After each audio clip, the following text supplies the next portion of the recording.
Kebal peluru, Hercules kini tobat.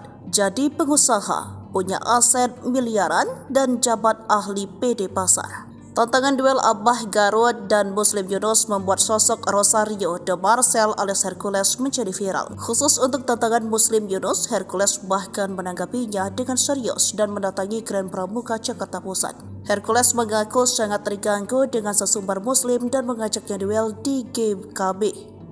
Namun Muslim dikabarkan kabur dari Jakarta. Sementara tantangan Abah Garut belum ditanggapi Hercules. Jika bercerita tentang Hercules tak ada habisnya kepada Yusuf Mansur dan Gus Miftah seperti dilansir dari salah satu channel.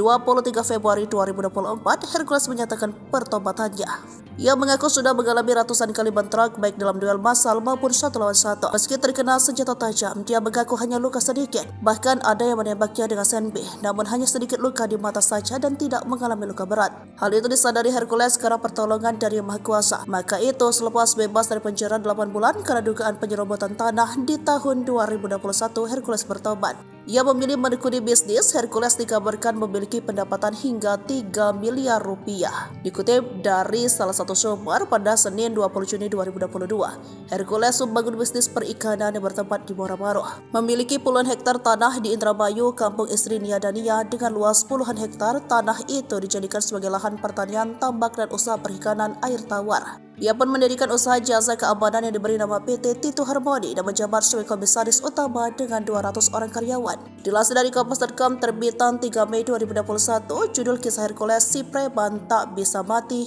Tanah Abang yang keluar masuk penjara. Hercules mendapat pujian dari Purnawirawan, Perwira Tinggi Polri, Irjen Pol Ike Edwin yang menyebutnya sebagai sosok yang disegani dan lebih baik.